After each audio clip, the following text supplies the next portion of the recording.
I've always loved creepy shit. It started off with horror books, reading Goosebumps in elementary school, later graduating onto Stephen King, Shirley Jackson, Mark Z. Danielewski, and a myriad of others. Eventually, I started writing my own scary stuff, mostly because I wanted to create stories that I would want to read for myself as a horror fan. After about a decade, I got to be marginally successful, and nowadays, it's how I paid the bills. I never thought my life would turn into a horror story, though. How ironic is that? Some people decorate their houses with colorful vases stuffed with flowers, Norman Rockwell paintings, knickknacks, and crystal sculptures of dolphins and fairy princesses. I prefer to cover my walls with freaky drawings, paintings, and prints of artworks by Francisco Goya, Anthony Christopher, and Salvador Dali. The weirder and darker, the better. I like my art the same as I like my novels, horrifying and unsettling. So when my friend Marcus sent me a text with the title, "Check out this painting of a creepy old lady," I laughed and clicked on the link without too much thought. I was redirected to an obscure foreign website where old and new paintings were being sold in a never-ending online auction. I hadn't heard of the auction company before, but that didn't stop me from pulling out my credit card as soon as I saw the image that had been shared with me. A woman's hypnotic and bizarre face stared back at me, looking lifelike and yet utterly surrealistic, not to mention terrifying. Her pupils were too big and too black. Her smile stretched too wide, like a Dr. Seuss character, but devoid of any kindness or good humor. It was a portrait of an elderly woman who appeared to be in her 70s or 80s. She was dressed in dark, monastic-looking clothing which I guessed to be a couple hundred years old. I figured it was a reproduction of an older painting, since the price tag was only $50. The style was similar to a Renaissance painting, the brush strokes well hidden, her face photographically realistic as if painted by an old-world master. The woman in the painting was sitting on an antique wooden chair with embellishments carved into the posts of the backrest. Her eyes seemed to follow me and looked back at me maliciously. The impression I got was that she was a real person staring back at me from the portrait, like glancing through a window and seeing the face of an unknown stranger standing just outside. I felt as if she could reach through the screen and grab hold of me if she wanted to. Without hesitating, I put in my credit card details before somebody else could buy it. The thing was just too weird to pass up. After a week or so of waiting, the parcel arrived on my doorstep. I had semi-forgotten about it by that point, since I had been busy with other things. But as soon as I saw its distinctive flat, rectangular shape, wrapped in brown parcel paper, I remembered my impulse purchase and brought it inside with giddy delight, happy to unwrap it right away. As soon as I had it open, my heart dropped and I felt sick, like I could throw up. I had rarely felt buyer's remorse, but I definitely did when I looked down at the woman's face staring back at mine. She looked alive, and she looked undeniably evil. I couldn't explain why I felt that way, but I did. The idea of hanging the thing on my wall repulsed me. Just touching it felt like picking up a handful of maggots. It made my skin crawl. After putting it down, I wanted nothing more than to get rid of it. But it felt wrong to just throw it in the garbage. I've never been that type of person, especially with art. It didn't matter how creepy it was. Someone had put a lot of time and effort into it. Yet, it was far too disturbing to hang up on a wall in the living room where I would see it all the time. More than just disturbing, I seemed to be having a physical reaction to it, like I had never felt before. I could feel a knot growing in my stomach. I went into the kitchen and took the oven mitts from on top of the fridge. I picked the portrait up with them and held it out in front of me as if it was radioactive. I brought it down to the basement of my house and set the giant frame down against a wall on the floor, thinking I would leave it there for a while. Out of sight, out of mind, I told myself. There was no way to get it out of my thoughts, though. I kept seeing the woman's face every time I blinked. Her glassy black eyes and too wide grin. I couldn't sleep that night, thinking about her down below me in the basement. I felt like I could almost hear her moving around down there. The gentle creak of her footsteps stepping quietly across the floorboards. But that was impossible, I told myself. Those things were impossible. Still, I didn't sleep. Not even for a second. The following night, I went down to the basement to do laundry, and I walked past the painting. The woman's stern black eyes seemed to follow me as I went by. Her entire body was cloaked in a shadow, the gloomy details of her face barely visible in the portrait's low light. It was late at night, and I lived alone, so I was more than a bit freaked out when I heard something loudly topple over when I turned my back to her, causing a shiver to run up my spine. I dropped the laundry basket and spun around to look. She was staring at me from her place in the portrait. She had not moved, and yet her eyes seemed to be following me. The faintest movement barely noticeable with the naked eye. There was something else, too. A box had toppled over, spilling its contents on the chair beside the painting. And yet I had not stepped anywhere near enough to disturb it. The woman's smile seemed to have grown wider as well, crooked teeth staring to peek out from underneath her broken, bloody lips. Had they looked like that before? Maybe that was just my imagination. I decided not to look closer. I imagined her suddenly climbing out of the painting as I leaned in to inspect it, crawling out of the frame like the girl in The Ring and racing towards me quickly on all fours. Shaking that image from my mind, I picked up the bin again and reluctantly turned away. I quickly put the laundry in the washing machine and turned it on, then walked past her again on my way back upstairs. There was no mistaking it. Her grin had stretched wider, and beneath that, I saw a long row of teeth, dirty, crooked, and utterly inhuman. I was sure it hadn't looked like that before. Was I seeing things due to my lack of sleep? I wiped my eyes and blinked, examining the painting again. No teeth. And yet, I had been so sure a second earlier. Unable to stand looking at it for one more moment, I decided to do something. My heart was beating rapidly in my chest, and my hand was shaking as I reached down and flipped the painting around so that it faced the wall. Her smile seemed to shrink a little bit, her eyes following my hand, brows furrowing as she looked up at me, reaching over to grab the top of the picture frame. My skin crawled again when I touched it.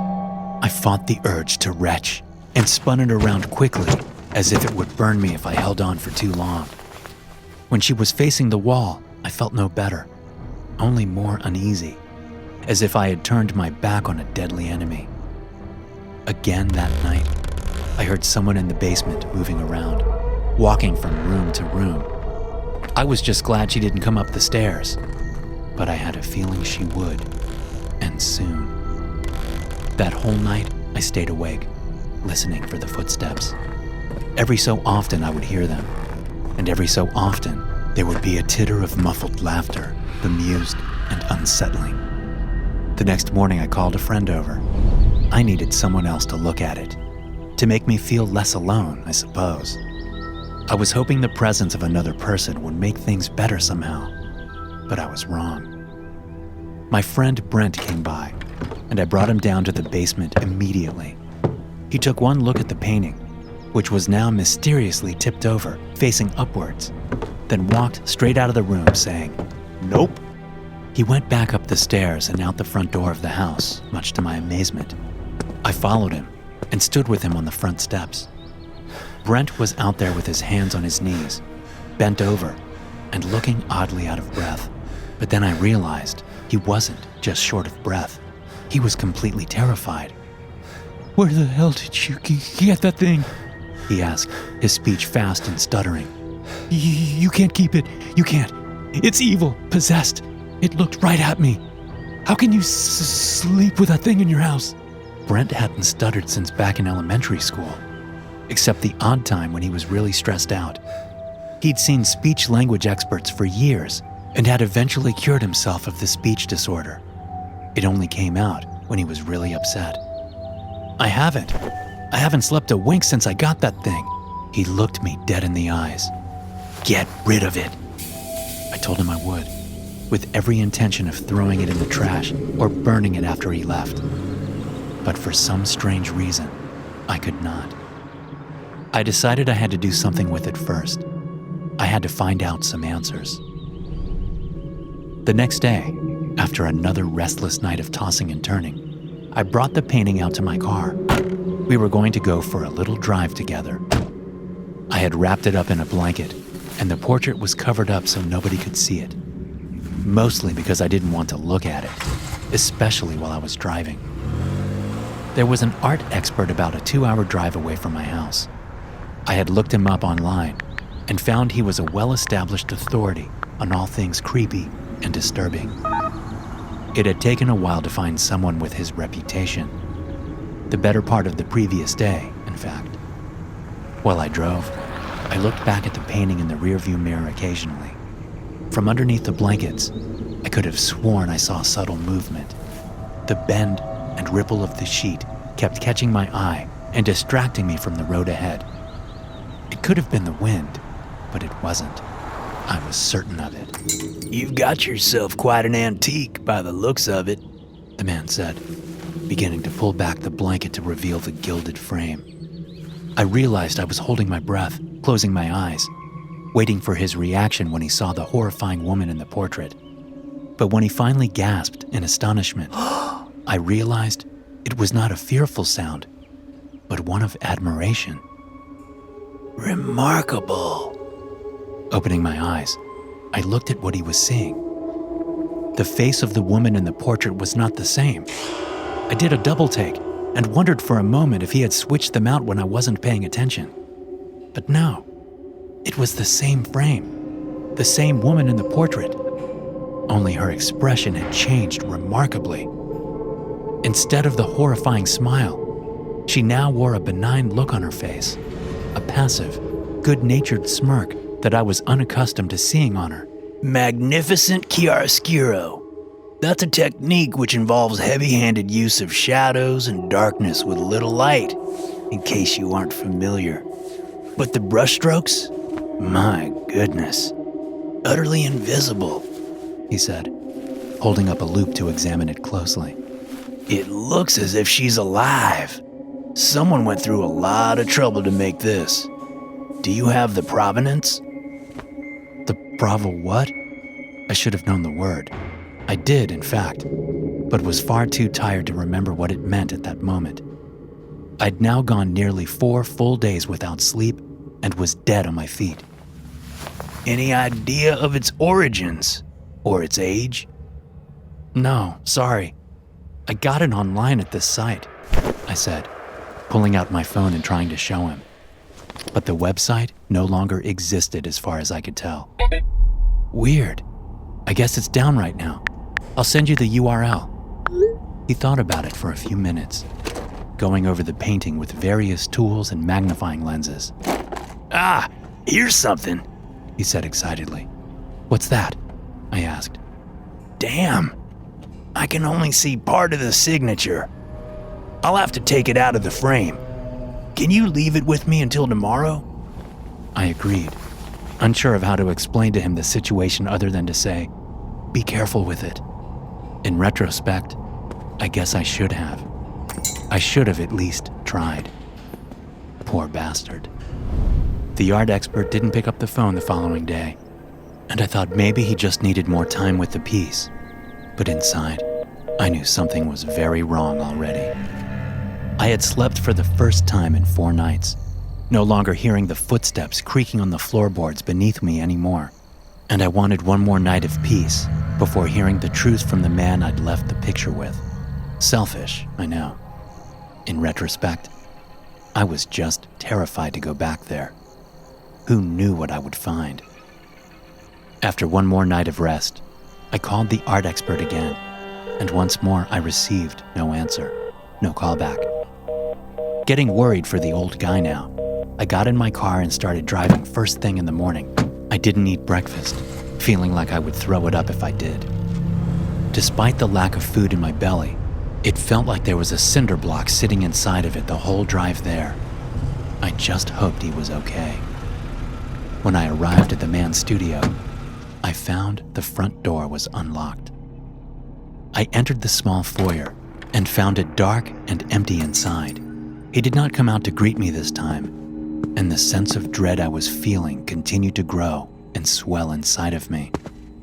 With slow, careful steps, I began to walk through the foyer towards the door where his studio was kept.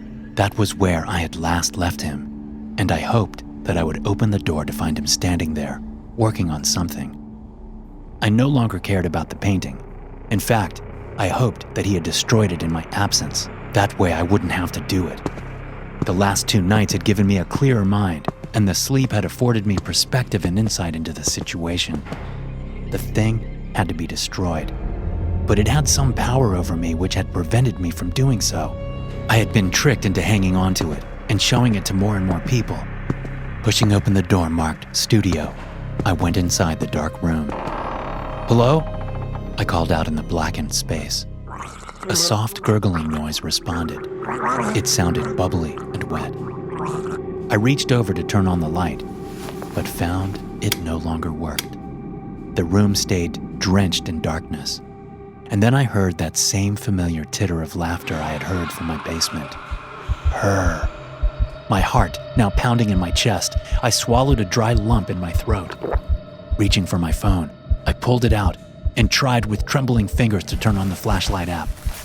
My hands were shaking so badly I dropped the phone. I bent down to pick it up and heard movement in the darkness. It was getting closer. There was another sound as well, a soft drip, drip, drip like a leaky roof, only coming from several different places. Picking up the phone from the floor, I managed to unlock it as I felt a presence move past me in the darkness. The air around me suddenly felt cold as a winter's night, and I found myself shivering and shaking even more as I finally got the flashlight turned on.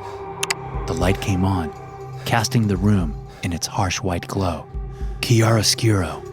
A grotesque sort of art exhibit had been created in the studio, but not by the resident art expert who I had met 2 days prior. No, he had not made this monstrosity, but he was certainly a part of it. The whole room was filled with his entrails, strung up and down and across the perimeter like party streamers. He was at the center of it all.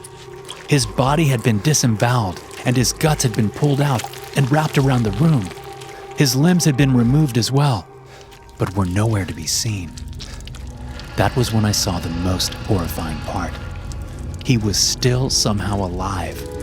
His mouth opened and closed like a fish out of water, his skin partially missing from his face, revealing stark white bone beneath, ligaments and tendons. Came from his mouth, and I noticed his tongue had been removed as well, and blood was pouring out, causing him to cough and choke occasionally. The walls had been painted with his blood, which was everywhere. Various symbols which I did not recognize were on every inch of the room, ceilings, floors, and walls. They looked druidic and ancient, their meanings unknown to me. As I looked around, I remembered the noise I had heard by the door. I spun and saw her standing there in the darkness, the woman from the painting. She was dressed in a dark robe, and her grin was wider than ever, large and open with silent laughter. Blood was smeared around her mouth. In her hand, she held the painting itself, only she was no longer in it. The background was black and empty, now missing its subject.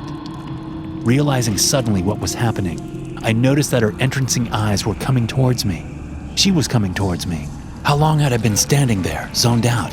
The only thing which had snapped me out of it was the gurgling screams of the art expert, sounding desperate and terrified. She held the picture frame out in front of her, as if to capture me in it. My heart beating fast, I did the only thing I could think to do. I shone my phone's flashlight straight in her eyes, hoping it would be her weakness. A creature born of the shadows and of the darkness. I thought maybe the light would do something to stop her. It worked. The second the glare hit her eyes, she put her hands up to shield her face, covering it with the picture frame. but her hands continued to burn and sizzle like a vampire in the sun. Still, she continued moving toward me. Terrified, I backed up, tripping over a chair and falling to the floor.